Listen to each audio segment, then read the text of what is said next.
just joining into our very exciting global launch of A Woman's Guide to Business Domination. Who doesn't want that? You are going to be hearing from 18 different women from around the globe who have all written chapter of this book, and they've done it because I picked them. Actually, I've reached out to them and I've asked them to all write a chapter because one, I know they're freaking awesome, but two, they've all written on their genius zone. So you get global experts who are just super passionate and experts in a certain area. So it is so fantastic. And one of the next author I have to introduce you to is Dr. Isabel Hunsinger, who is a real doctor, as in like a medical doctor. She's Cuban American, but she actually lives in New Zealand. So she's a woman of the world, shall we say. And she is passionate about all things functional medicine. She's been a doctor a long time, and she is all about making sure that people can sort of prevent health problems instead of waiting till they get sick. So I absolutely love everything she stands for. And she's written a chapter which is called How Does Your Brain Health Affect Your Business Success? Oh my gosh. Welcome, Dr. Isabel. Oh, Annie, I am delighted to be here, asked by you, the powerhouse visionary of the world.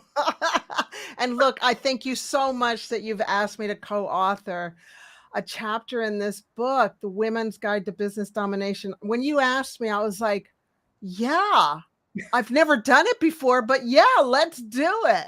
Let's do it. And now we've done it. Whoa. And we've done it. And what a journey it's been. And I just want to say to all the ladies out there, this is a must-read book for you who are like me and Annie, visionaries. We want to have women stand on the stage, the global stage, and empower other women so that they can shine their superpower. Because you know what? I love this saying, empowered women empower women. And that's what Annie has brought to the table. And I feel very blessed and honored to have her in my life. Thank you, Annie. Oh, thank you, gorgeous. And my chapter, well, she said, okay, well, what's the name of your chapter? And I, thought, oh, what am I going to talk about? What am I going to talk about? So I have named this chapter, How Does Your Brain Health Affect Your Business Success? It's not something I learned in medical school. It's something I learned in the University of Life, as you have too, Annie, right? Right. Yeah. And I'll just share with you a little bit about my story. And Annie knows my story, but I want to share this with our new family in the world. In my early 50s, I was 53, and I decided that I was not happy practicing medicine in a little room. I felt like we needed to go change the world big time. I don't know what happened. My kids were grown and I was like, I'm ready to go change the world. So I was a frustrated doctor, and I was a wife, a mom, and a brand new entrepreneur. And I just want to say, I was not taught how to do this in medical training. This is something that Annie and I have learned the hard way. Yes? Mm-hmm. Mm-hmm. Yeah. And a year later, I hit the wall big time, and I suffered terribly with anxiety and depression. And unfortunately, I would listen to the inner critic. I turned up the volume. I didn't know I was doing this, but I turned up the volume of the inner critic saying, Isabel, what are you doing? You can't do this. Just stop. You don't know what you're doing. And that voice was right. I did not know what I was doing, like so many of us. But you know what? You just press forward. You still do it afraid. And instead, I didn't listen to the empowering voice that Annie and I have had to learn how to listen to and turn down the voice of the inner critic. And the experience was painful and ugly and very messy. And I explain more of that in detail in my chapter. I don't want to use this time right now to talk about that. And it brought me to my knees.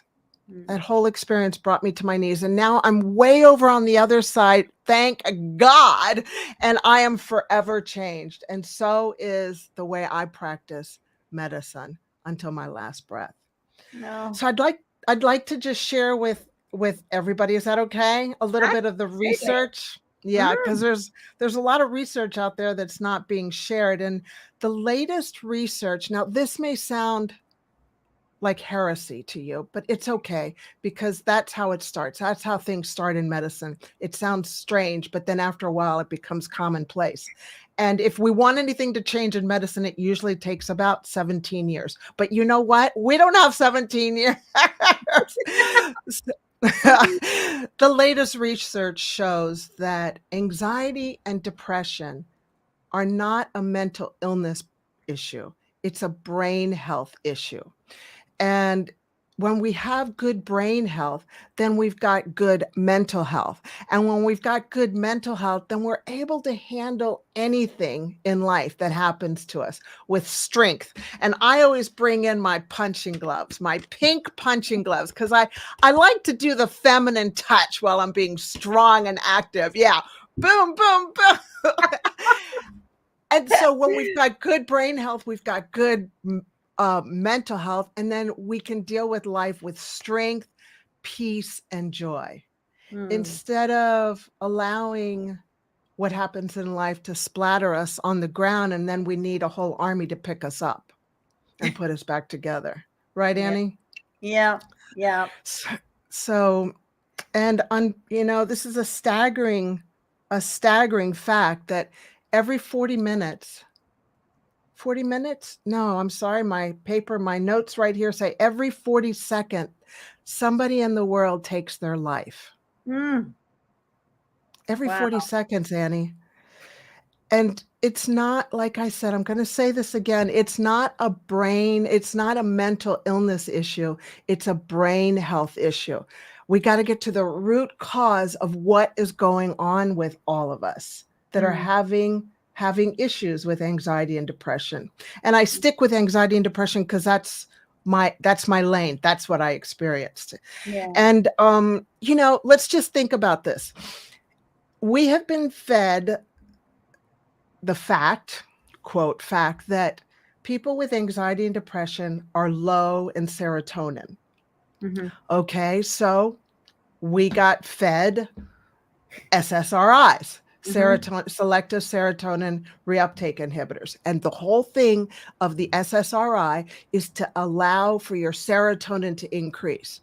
Okay, so most of the world, even children now, which sickens my heart, most of the world are on SSRIs. Well, then why, if that's the issue, then why do we have more mental illness in the world? You see, serotonin is not the answer. The serotonin deficiency is not the answer. What the answer is, it's a brain health issue. We need to look at all the things that are affecting our brain. And when we look at the latest research, it shows that our brain health is inflamed. And when I say the word inflamed, I want you to think of the word fire, like somebody's just started your brain on with a fire, okay? Inflammation. And our nerves in our brain are on fire. And we need to look at how to quiet down that fire in our neurons, in our nerves. Does that make sense, Annie? Yeah. Okay. I try to keep it, I don't want to be on fire. None of us want to be on fire, but there's so many things that can cause our brain to be on fire. And that, because I experienced this and I was in the system, I was in the medical system as a medical professional with anxiety and depression, I was like, whoa, this is not working. Yeah, this is not working. This is not the way it's supposed to be. So that helped me go on to my journey of, hey, I'm going to figure this out in my lifetime. Yeah. Exactly. So what a great purpose, right? For a medical practitioner to actually have this happen. Unfortunate for you, but you're the right person now to champion moving forward that we've got to do things in a better way. We've got to actually challenge the way we have adopted to treat different conditions, label different conditions, and actually get to the root cause and find more progressive ways. So I just honor you for spreading your word the way you do around the world. It's absolutely fantastic. Thank you. Because I don't want to see people suffer anymore, and especially us women that are business entrepreneurs that want to stand on the global stage with you and do our best and help other women shine their superpower. I mean, empowered women empower women. So let's all have good brain health so that we can have successful businesses, right? Exactly. So those of you listening in and they've got their own businesses, they're solopreneurs, entrepreneurs going, you know what, I've never even thought of my brain health. All I think is business, business, business. And at times I get myself burnt out, and I do possibly know a bit about anxiety, and I might have had depression or whatever. They've never stopped to pause and go, well, I've never hit a wall. I've never crashed out, so I'm probably okay. What's your message to them? Why should they read this chapter to actually go, you know what, for the first time in your life, maybe take a moment to actually think about your brain health, because it will be good for business. All right. Oh yeah. Definitely. Yeah, because we are taught to just go, go, go and give, give. And when we do that, you know what, if you just keep on drinking from the cup, sooner or later, the cup will be empty and you won't have anything else to give. And that's what happened to me. That's what happened to me is I was like, go, go, go, wife, doctor, entrepreneur, let's just go, go, go. So I want women to understand that read this chapter to help you prevent anything. And the best way I can explain it is we're all human beings and we wait until the episode occurs. I mean, that's just the way we are. Why wait until something happens downstream when you can work upstream to prevent it from being ugly and painful and messy? Just letting you know, it's harder when it's downstream. Why not work upstream? Oh, that is the best tip, because you can actually imagine that, right? That's so true. Often you just wait. Yeah, that's right. You hope you're at the end of it, you're not going to get washed down that drain, right? So whereas that's it, just go upstream and find, well, what's feeding this? What can I actually change? How can I stop the potential collateral, right? That's going to happen. Exactly. And there's a lot of things that we can look at. I'll speak specifically on the number one that I think is at the top of women in this world.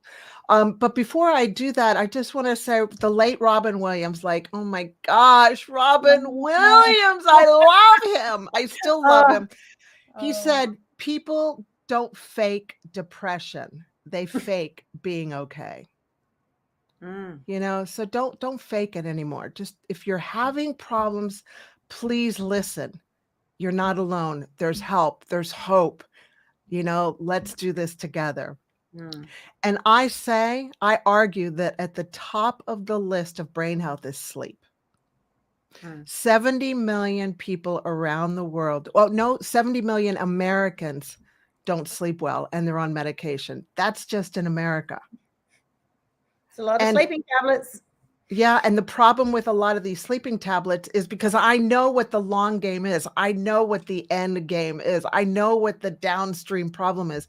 Those sleeping tablets, if you're on them for a long period of time, then they can be linked and lead to dementia of the Alzheimer's type. So please, come on, don't do that to yourself. Work upstream. And think of sleep as medicine. Just like food is medicine, sleep is your medicine. And for me, I hit the wall because I became anxious. And for 17 straight nights, I only slept 2 to 3 hours every night for 17 straight nights.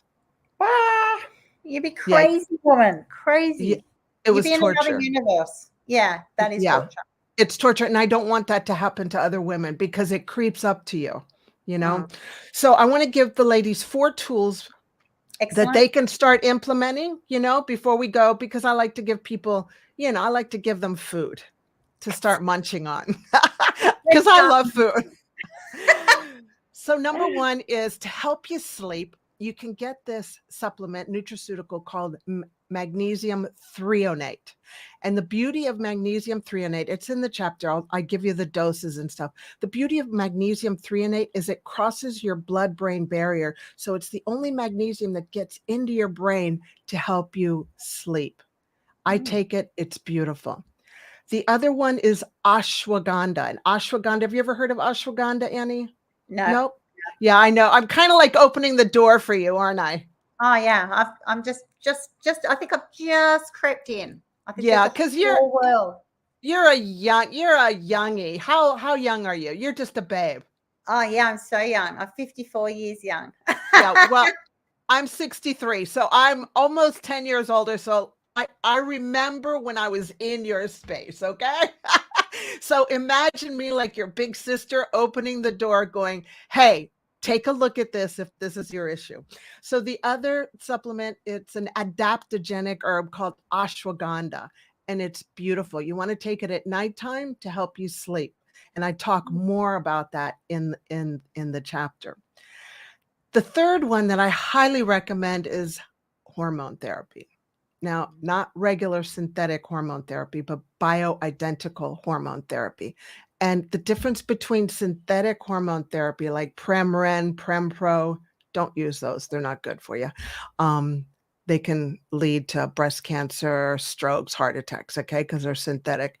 Bioidentical are hormones that are created that represent what your body creates. Bio, identical. Body, bio, natural. It's the same.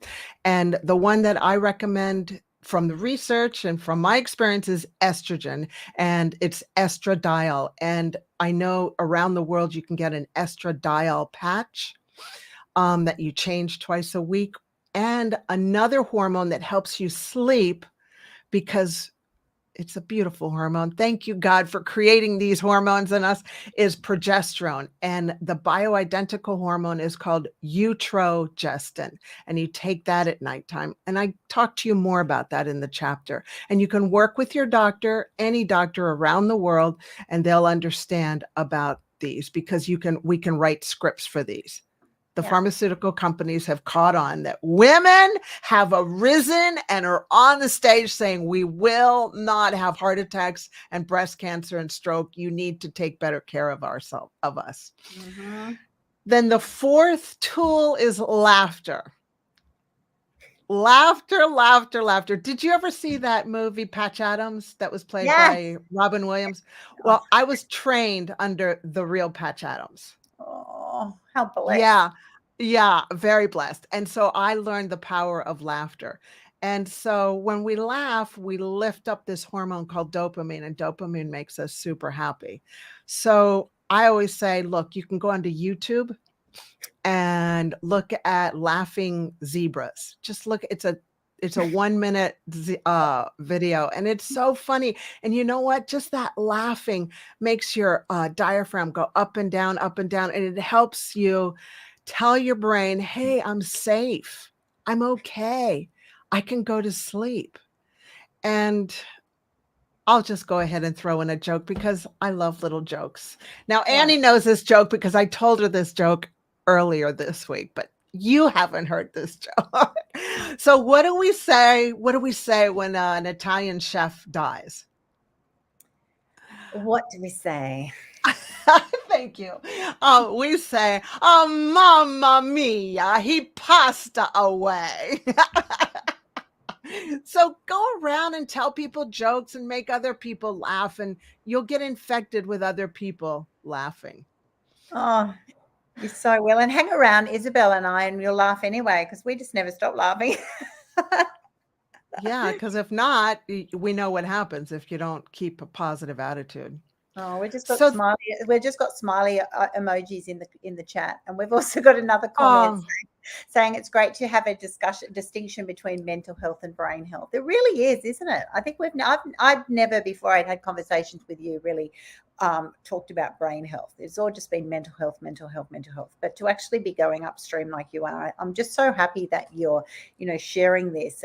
And people are not going to be expecting this in a about business domination. But let's face it, how can you nail it in business if you're not well, if your brain's not well? Like, it's just crazy, right? So we need to be talking on this level. And that's why I love this book. It's just so holistic. There's just got so much in it, so much breadth. Yes, incredible. It's huge. It's huge. I love it. Thank you so much for doing this, for even having the vision to do something like this. And wow. And like I said, I had no idea that this was an issue until I hit the wall. And why hit the wall when you don't have to? Start taking care of yourselves now. Yeah. Because, you know, why not? Annie and I are going to live to be 100 years plus, healthy, toned, sexy, doing the wild thing until our last breath. Right, Annie? That's so true. Absolutely. Yeah. So start taking care of ourselves right now. Yeah. And let me tell you, as the average person, not a doctor, just a busy mum, just doing life and business. And I have learned the hard way that all of this stuff about self-care, you know, making sure that you're resting, that you're sleeping, that you take breaks. I used to be that person, not as bad as what happened to Dr. Isabel, but I did. I think I just keep going. And then I regularly just have little sort of what, you know, just crash out times, and it's not healthy on your body. And I used to think if you stop, then you're not going to get all your work done, or you're going to miss out on something, or someone will, you know, there'll be this terrible consequence. And you know what? There isn't. No one notices. It's just like you actually become more efficient and effective, because when you're on, you're really on. So I totally encourage you to listen to what Dr. Isabel's saying. You'll definitely get so much value from her chapter and those little secret names that she pops in there that I've had difficulty remembering myself. But anyway, I will. I'll ponder them some further. Annie, is it okay if I just let people know that they can come to my website and book in? Absolutely. So ladies, look, if you want, we can have a chat together. Just contact me at info@doctoronamission.com. I think it's right down below, doctoronamission.com, and book in. We'll have a chat. I'll send you a Zoom link and I'll see how I can help you where you're stuck, you know, and it's a private call. And by the way, yes, it's free. It's complimentary, because I want to see where you're at and how I can help move you forward and up. Okay. Because it's all about helping us all. Yeah. Absolutely. And all of our authors are incredibly generous with their time and their resources. So definitely just even drop on to doctoronamission.com. You'll see a lot of things there. You'll be able to find out how to connect with Dr. Isabel. Absolutely. Just start thinking about it. When you read the chapter, write down your questions. Just reach out to Isabel. She's also got excellent courses on depression as well, if that is an area that you need to deal with. But thank you so much for sharing with us about your chapter. And what's your chapter called again, Dr. Isabel? How does your brain health affect your business success? Exactly. How does your brain health affect your business success? I'm saying a lot. It's actually everything. Massive. You can have the best business tips, tricks, techniques, knowledge, expertise, but hey, if you're not there, you're not there. And let me tell you, those people that I work with, surround myself with, watch, admire, they're all optimizing their brain health for sure, because they know they need to be switched on, they need to be rested, they need to be alert, they need to be healthy. They value all this stuff. So it is super important to have it in this book. And I am so thrilled that our very own Dr. Isabel Hunsinger has been able to write it for us with her expertise. And reach out if you've got any questions at all. And our next author, who'll be here in about 5 minutes, is Dr. Ingrid Vassalou-Feltz, and she's going to be talking about leveraging technology to dominate the business ecosystem. Let me tell you, Dr. Ingrid is a guru in this space, as you would expect from the authors in this book, but definitely stay tuned. So thank you so much, Dr. Isabel, and we will see you again very soon. Bye. Thank you. Bye.